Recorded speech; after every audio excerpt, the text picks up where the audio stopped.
Postal శాఖను ప్రజలకు మరింత చేరువ చేయడంలో ఉద్యోగుల సేవాభావం, నిబద్ధత కీలకమని ప్రముఖ పోస్టల్ ఉద్యోగుల నాయకుడు జిఎల్ కాంతారావు అన్నారు.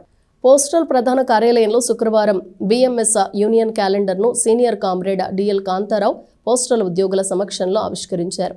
ఉద్యోగుల హక్కుల పరిరక్షణతో పాటు శాఖ అభివృద్ధి, సంక్షేమ కార్యక్రమాల అమల్లో బిఎంఎస్ యూనియన్ కీలక పాత్ర పోషిస్తోందని కాంతారావు చెప్పారు. కార్యక్రమంలో బిఎంఎస్ యూనియన్ తెనాలి డివిజన్ అధ్యక్షులు వి పవన్ కుమార్, దావులూరి చక్రధర్, కృష్ణయ్య, ఆశాబి, నరేంద్ర, పలువురు పోస్టల్ ఉద్యోగులు, యూనియన్ నాయకులు పాల్గొన్నారు. శుభప్రదమైన రోజు.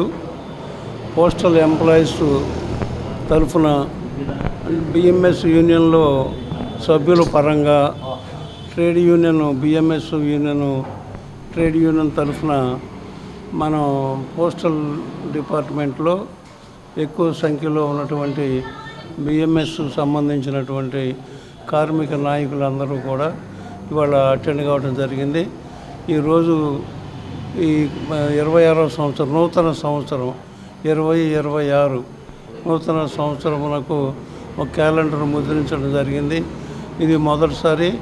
అలాగా హెడ్ పోస్ట్ ఆఫీసులో మన అందరం కలుసుకుని అందరి సమక్షంలో బిఎంఎస్ యూనియన్ తరఫున ఆవిష్కరించబడతా ఉంది. కాబట్టి మీరందరూ కూడా యూనియన్లో పాల్గొని యూనియన్ కార్యక్రమాలు హాజరయ్యి నూతన సంవత్సరంలో కూడా యూనియన్ కార్యక్రమాలని పటిష్టంగా అమలుపరిచి తెనాలి పోస్టల్ శాఖకి క్యాలెండర్ ఓపెనింగ్ సందర్భంగా అందరికీ శుభాకాంక్షలు తెలియజేసుకుంటున్నాం బిఎంఎస్ గుంటూరు జిల్లా తరఫున.